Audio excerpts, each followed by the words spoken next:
This is a DC101 at-home hangout. It's presented by Geico. We've done a couple of these so far with Black Pumas, with Glass Animals, and today we welcome Mr. Mike Shinoda to our DC101 at-home hangout. Hey, what's up? Where's the? I wish I could use my live stream soundboard. I could do applause. Unfortunately, I can't do that. I can do it. I can do it on my speakers if you do. Listen to this. But unfortunately, that's all I got. Mike, that works, but I will tell you, if you ever want a career as a producer of a morning radio show, you do need to have your sound effects at the ready to hit it. I'm just saying. I have them. My sound effects are ready. You guys haven't set me up with the technical access. You've produced many albums and many songs over the last year, Mike. Has anybody ever said to you, I have the hits, it's you, Mike Shinoda, that are not bringing the hits out of me? Don't blame the other people, please. I mean, the only time I got that kind of feedback was when you sent yours in, and I was like, look, man, I just don't know if it's of the caliber yet. It's going to be good. It'll be good at some point, but like, can we do a revision or two? And I mean, the way you yelled at me, I don't think I've ever been yelled at in my life. I'm very harsh in the studio. Everybody knows that about me. I'm very difficult, very diva-like. So I appreciate you just working with me. I wouldn't say diva. I've worked with diva personalities. I mean, you know, I appreciate the fact that you know what you like. You do have a vision. It's just that I can't make you sound like Ricky Martin yet. I mean, I appreciate that you love his stuff, but it's, you know, we'll get there. It'll just take time. You have to be patient. All right. So it's going to be that kind of hangout, I see. It's just the truth, man. I'm just trying. Facts. These are just facts. All facts, no cap.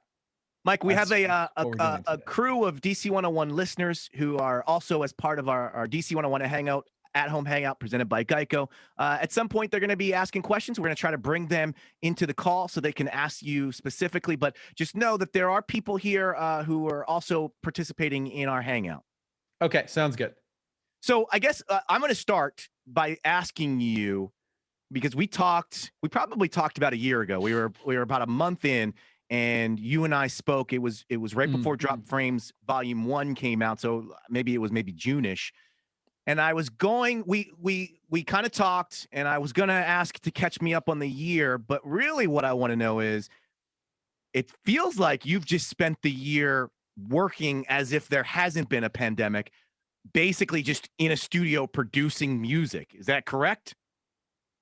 I mean, yes and no. So like last year I did on my Twitch stream. Last year I started streaming on Twitch. I wasn't even doing it at the beginning of the year. And then I was doing mostly instrumentals last year. And then this year I decided to start. I don't want to do my own vocals I feel like if I were to do vocals on Twitch, number one, it would be really boring, really slow. And number two, I would burn myself out. So I decided I wanted to up the ante by trying to get fans involved. And so I found, I've been producing fans songs, so fan vocals, you know, unsigned or smaller building artists. And so far I've probably done around 30 songs, like 30 productions on the stream. And they're slowly starting to come out. I think less than 10 of them are out now. And each week, like new ones come out. I had a ton of questions about who you're producing, why you're producing them. Yeah.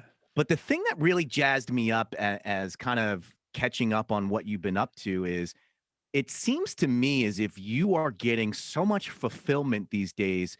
And I was going to say from shining spotlight on artists that aren't getting the biggest spotlight, but it almost seems to me as if you're getting the fulfillment, not just from artists, but just helping people create. And I don't want to just say regular people. I just want to say non-musicians. It feels like you're getting fulfillment from helping non-musicians find a creative voice. Well, the folks, let's be clear, like the people that I'm featuring on my stream are very much musicians. Like they are number one, they're all vocalists. So they're all singers. Some of them are so they just have grown up singing, but they have so little experience beyond Right. that when they record their thing, like they have to have a friend figure out how to record it, and they send me stuff and I'm like, oh my God, you guys have never recorded anything. Like this will work, but like it's a stretch. And then there's other folks who are wildly pro. They know exactly what they're doing. They send me these perfectly labeled and organized stems and alternate stems and options and whatever. And at the end of the day, like most of the people that I produce on the stream are somewhat experienced. They're in the middle or in the high middle of those two categories. And in my opinion, like I hear stuff that's popular that is, I mean, these people are just as good as the stuff that is breaking on whatever, on playlists, on TikTok, on your DSPs, on whatever. So that's my attitude, is like, well, if I can give them a leg up and introduce people to them, and one of them or some of them become, I think most of them will take it helps get them a step up in their career. And I think some of them will probably end up, getting, I don't want to say viral, but like they'll have some momentum based on what we make. So that's cool. I do believe that. And then lastly, for people that aren't singers, on the channel, I always do, like, while I'm making the song. So I make the songs live on Right. Twitch. So I make them from scratch live. Um, and I poll the audience. I like let them choose between things that I'm doing. I'll take their suggestions. Sometimes people like make a suggestion on a certain sound or plugin or something, and I'm like, oh, that's actually a good idea. And I do that. And then, there's other things too. I'll let fans remix stuff occasionally. I'll let them, um, like I'll show their art on the channel as well, because yeah, like it's a great platform to be able to share with the community. And I like, your answer shows that you are being tremendously fulfilled by it. It also takes a lot, I don't want to say on your part, but in your brain to go, I got to let this song go where maybe I'm not even thinking it's going to go, and kind Mm. of give over a part of this process to other people. And it's not even a producer in the room, it's other people that are just watching my Twitch stream.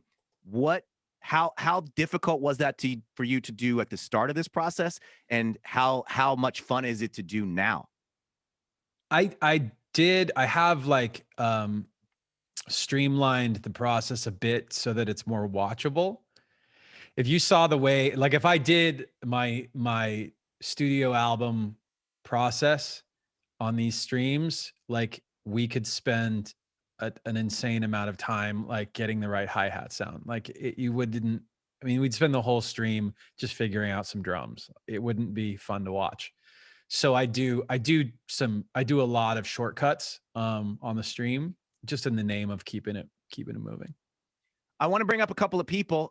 So if we could get Anne to come in, and if we can get that hooked up, I want her to be able to ask her question in her own words. This is a DC101 at home hangout, and it's presented by Geico. My name is Roach. I'm from my home. I'm broadcasting in my home, as I have been for the last year in Germantown. Mike, where are you at? I'm in LA. LA. And Anne, where are you at this I'm in afternoon? Philadelphia. Oh, that's my hometown. So thank you very much for joining us and hanging out with us. What's your question for Mike Shinoda? My question is, just through all of this quarantine, we all got, locked in. Did you pick up any weird hobbies or like new, I don't know, baking? New hobbies or habits? Yeah. Good habits, right? Yeah. I think other than the thing we were just talking about, the Twitch thing was a new thing from during quarantine. I definitely, God, it's hard to think back because it's been so long now, right? For a while, this is a really funny one. Like for a while, I was being really good about getting exercise. And then like, it was almost like in the beginning of quarantine, I was like, yeah, this is, all this time at home, it's really going to be important to like stay in shape and like stay healthy. And And then I think like 3 or 4 months later, I'm like, Right. F this, like, this is too much work. We're never coming out of quarantine. We're going to be here for 10 years. I don't need to be able to run a quarter mile because I'm never going to run a quarter mile again. No, So that was my change in attitude. I come back from that really silly like attitude, but yeah, you know, definitely. it's funny because I think we all thought as a people, okay, this will be 6 weeks, 6 to 8 weeks. I'm going to do something enriching in those 6 to 8 weeks. Then once you get to the 3 to 4th month part, you're like, this is never ending. This is skill never not gonna helping." end. No, but I mean, like, now that I find like myself going out a little bit, like, you know, I shot a video. I have a new song called Happy Endings. I shot a video for that, and I was joking with people that it was basically like I jumped around for like an hour, and then the next day I was sore. So it's like, okay, you gotta, you know, like I'm getting out in the world. I'm gonna like have to like be able to run and jump and whatever. It's also my family, we've been making a point, especially on the weekends, to be outside a lot more because you're just like in front of a screen so much. I remember the first time that in LA they opened up, like for a while they shut down all the parks. You couldn't go like on hikes and stuff like that. And then the first weekend they opened up parks for people to be able to walk. We drove to this spot and it was like easily 4 times more cars parked there. Like they were spilling out of everywhere. People were hiking. We were like, that's a really good sign. I love the fact that everybody's so excited to get outside. But also, you guys, it's the opposite of what you're supposed to be doing. You're supposed to be staying away from each other. You gotta give each other space. Why is there 4 times more people? And we drove up, we saw the cars, we just left. We went somewhere else. We just ended up walking like in like some neighborhood nearby because we're like, we just want to get outside. This is a very nice place to be. We're just gonna walk around here, hang out, explore. And thank you so much for the question. We're gonna get Robert up in a second, but I wanted to ask Mike a follow-up about Happy Endings. Love the song, so much fun. And it actually kind of goes into a little bit of what Robert's question is going to be. I thought it was really, I don't want to say it was daring, but I think for a lot of musicians or an artist would say, hey, look, I'm going to help out some people by bringing them being a part of my song. But for everybody who maybe not be familiar with Upsahl, may not be familiar with Ian Dior, I will have my signature Mike Shinoda vocals be the first thing. You did not do that.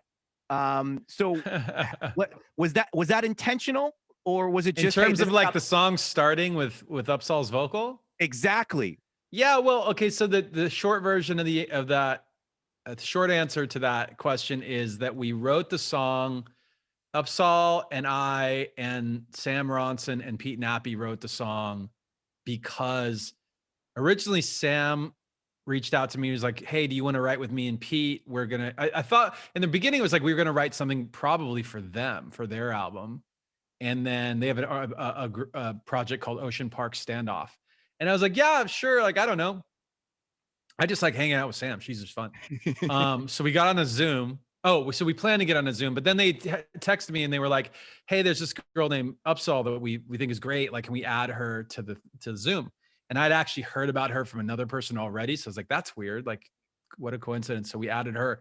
And to be honest, like the way she sings the chorus, there's a run in the middle of the chorus that goes really high to low.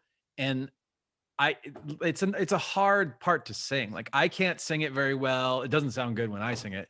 And when we were thinking of having other people sing the song, Ian included, that spot is too hard for a lot of singers to nail gracefully. And so it was just like, okay, well, we'll just keep, I'd gotten recordings of everybody on the thing. And when I was kind of like putting it all together, I was like, we'll just keep Ian in the pre-chorus and we'll use Taylor on the chorus. And that'll be, her name's actually Taylor. We'll keep Upsahl on the chorus and that'll be the song. And it was it was a nice, I feel like it's nice, like arrangement. It's a nice arrangement. It's fantastic. And so this is a DC101 at-home hangout presented by Geico. Robert is got a question. Speaking to that point, Robert, where are you hanging out with us today? Hey, I'm from Kansas City, Missouri. Welcome. Robert, what is the story with your hat, dude? What are You you know, this doing? hat has been with me my probably entire life as I went through college. I went to my first football game with this hat at Mizzou. I got this hat signed by some Mizzou players. So it's just been with me. It's been a take it down Where to did you my get personal- it? From Vietnam, actually from Vietnam, and also from my cousin who also got my first Hybrid Theory CD. He bought it for me in Vietnam. They love Linkin Park. When I was like Yeah. 11 in Yeah. 2011 after Hybrid Theory came out, they loved you guys out there. So Yeah. I got the hat from him, and he also bought me my first Linkin Park CD. That's sick, man. That's I so love great. I love that good things happen when you wear the hat, Robert. And this is a good this is a good thing that's happening. And you're talking to Mike Shinoda. So what's your question? It's my lucky hat. So my question is, as we all know, you guys were one of the first and biggest influence of the fusion of rock and hip hop. What do you think of the landscape today with more artists mixing hip hop and rock together, like MGK and Travis Barker? It's great. When we started our band, I should rewind a little further. When we grew up, we were, genres were separated. And if you asked somebody in LA that grew up where I grew up, like, hey, what do you listen to? They'd say, oh, I listen to rap, or I listen to metal, or I listen to this or that. It's very like specific. And in fact, we had like rivalries based on what you listen to. Like in my art class, I was in art class all throughout high school. And in my art class, there was like one clique that listened to rap, one clique that listened to metal. And we had beef. We were always like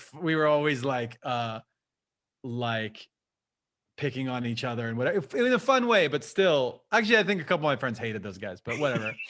And then, yeah, but I loved like different things. One of my best friends, Mark, he and I would swap CDs. Like this is actually it's not made by Rage Against the Machine, but like it's a Rage Against the Machine licensed shirt, I think. It's not a bootleg. Mark introduced me to Rage and Chili Peppers and like what else? 9 Inch Nails. And I introduced him to like Wu-Tang and Biggie and Tupac, stuff like that. So it was like that was this kind of scene, and that was what happened before that was like the reason why we started things that way. And yeah, just over time, and like the idea of genres has just kind of disappeared a bit.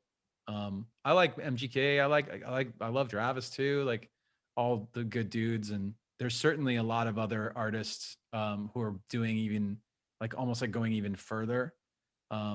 Ian Dior is a great example. He just kind of, he and 24K Golden and some of those other folks are just kind of like mixing bits of pop and alternative and other random things. And then if you went on the more experimental side, like groups like 100 Gex or what was one of those XIX, another good one. Just kind of like blending all kinds of things. I think the awesome thing, and thank you for the question, Robert. I think the awesome thing is I have a Pearl Jam podcast, and we were talking about Pearl Jam's contribution to the Judgment Night movie soundtrack from way back in the day. That's a good one. This is when like when rock artists would do a song with hip hop artists, and Pearl Jam's one was with Cypress Hill, but there were a ton of them. The Bring the Noise collab between Public Enemy and Anthrax is probably the most famous one. And I was talking with my co-host, and we were kind of lamenting how first of all how awesome of a project that was, and how much foresight it was back in the early 90s to do that, and how it hadn't really happened since then. But now I'm thinking about it, I'm like, well, you guys did the thing with Jay-Z, which was really groundbreaking. And I almost feel like to the credit of the music industry, there's not really a need for that kind of project again, because it's happening on almost all the tracks that you're hearing on rock music, on hip hop stations, and on pop stations. Yeah, it's like, I mean, when we would like put out an album, they still kind of do require you to put a genre label on it, which is so dumb. I don't even know why they do that. Like, it's just because they want to put them in silos in order to organize stuff better. Correct. But it's stupid because like I mean, we might as well just pick something crazy, like polka, and just be like, yeah, it's polka, because it doesn't matter. Like I know that even just the idea that someone comes to you guys and says, here's a group that fits, whose genre fits your station. Right. It's kind of like, what does that even mean? So yeah, I've never been a huge fan of that categorization thing, but I guess it's useful for some people.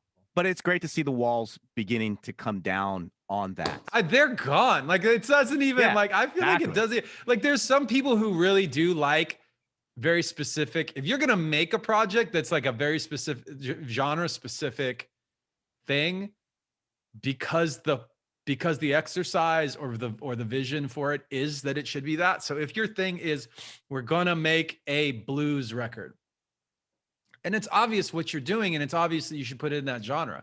But I think those projects are fewer and further in between. Like, it's more rare that somebody would say, we are making this kind of metal record, versus like, I just make music, man. Like, I don't know what genre it is.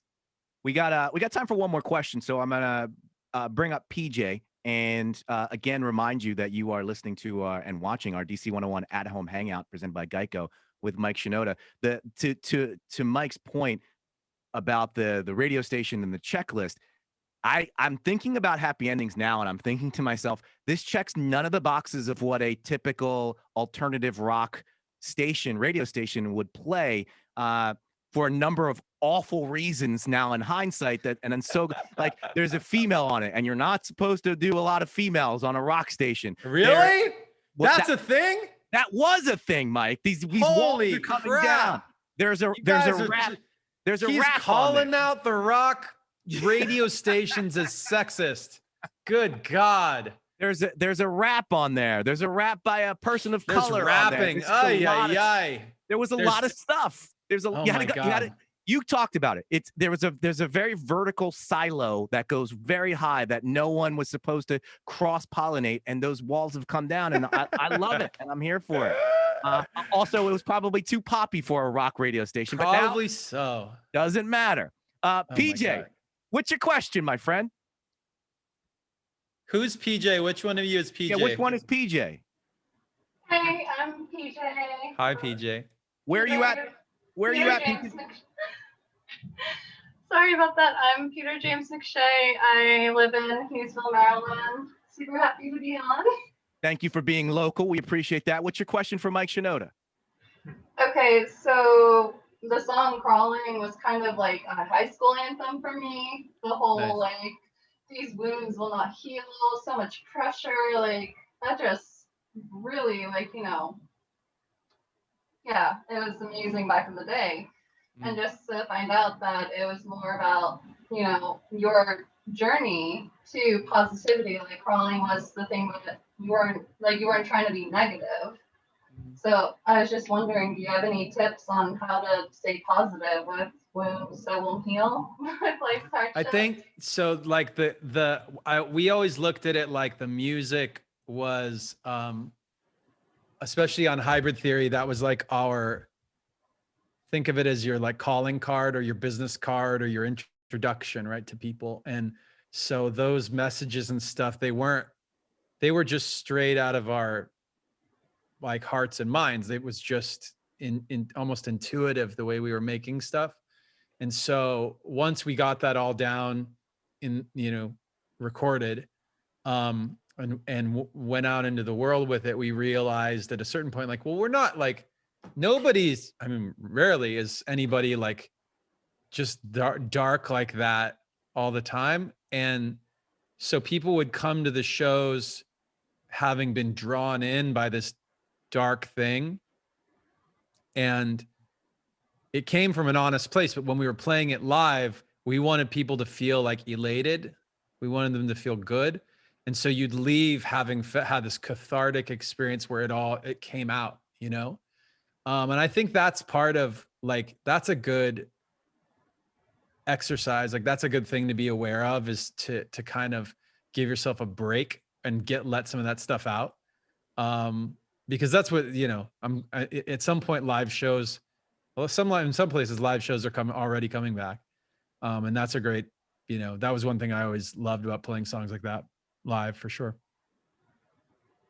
What I don't want you to do plugs because you have 30 artists and songs that you would plug. But Dropped Frames was a long-term project. When I talked to you last year, where are we at with that? I mean, really, it was like, I look at it in retrospect, the Drop Frames series that I put out last year it was obviously like it was all instrumental stuff that I had made on Twitch. And so it was meant to be very much for like a small audience. And it was almost like a mixtape, or like a series of like, what do you call that? I don't know. There's another word for it. But yeah, it wasn't like going from that to some of the stuff I'm doing now. I think like this whole last few years has been a moment of like research and development and figuring out what I want to do. I'm involved in a couple of other little like projects and things that I'm tinkering with and figuring out. So, it's probably a longer term thing. Like I think over the course of the next few years, some of that stuff will start to like become real. But yeah, I'm not just sitting like, number one, I'm not just sitting around doing Twitch. And number two, I'm not just sitting around like making demos and leaving them in my hard drive. Well, and I think, look, you touched on it, and I think it's a great way to kind of wrap this up with a kind of a last point, a last question. You talked about your mentality 6 weeks in. You talked about your mentality 4 months in. Now we're on the other side. The light at the end of the tunnel is getting brighter and brighter. What are some of the things that you have kind of taken away as a way of doing things and creating that you can take on the other side of this pandemic? And what are some of the things that you've got rattling around your head to do, hopefully in the next couple of months when you are able to do whatever it is you want to do? Well, I mean, I think rather than what my mind goes to is less specifically about music. Like, I think that having gone through what all of us have gone through in the last year, and what will continue to go through, people lost jobs, people lost businesses, people have gotten divorced, having to sit. I mean, I was just talking to somebody just yesterday who I didn't know he and his fiance had separated. And it's like, yeah, man, like it's hard. It has been really hard, and it's going to continue to be hard for a while until it's not. And so I feel like be like kind to yourself, like be forgiving with yourself and with others, and just realize that we're all going through something it's never happened before. Like, this is the only time that you may say, oh, there has been pandemics. Yeah, but there's never been pandemics under the circumstances in the world that are going on, between tensions of different communities, the visibility of the internet, which hypes all of that stuff up, right? And you can see everything, and you can argue with everybody, and people are arguing, and you didn't even want to argue, but all of a sudden now everybody's arguing. It's like all of that stuff. This is the first time we've ever been put under this type of stress. So just be forgiving to yourself and to others, and say like, look, this is rough, and we all have to get through it. It's like the effort, if we're just a little bit, like if we give each other a little space to make mistakes and to say stupid things and like back off, I think we'll all be better for it at the end of the day. Like, be patient with yourself and with others, and try and just aim for the high ground, aim for like positivity, even if you don't get it every time. Very, very, very well said. Very well said. This has been a DC101 at-home hangout presented by Geico. I want to thank everybody who was a part of this. The questions were fantastic. Hopefully Mike enjoyed the questions as well. But at the end of the day, we want to thank you, Mike, for your time. Didn't like the Ricky Martin comp. Still gonna I'm gonna strive to achieve Ricky Martin vocals. But you know what? That's more time in the studio for us. That's the only way I'm gonna get it is by more time in the studio, my friend. Appreciate it. Yeah. Please just do that work, man. That's the only way we're going to get there. When you're Mike, on stage, when you're on stage in those, you know, rubber pants that you showed me that you like to wear, that will be, you know, it's going to feel so good to sing well and be in those super, super tight pink pants. Thank you. And thank Yeah, you for man. Happy Endings. It sounds so good on DC101. And we appreciate you giving us some time, Mike Shinoda. Thank you for participating with us in our DC101 at home hangout. All right, man. Thanks, guys. Thank you.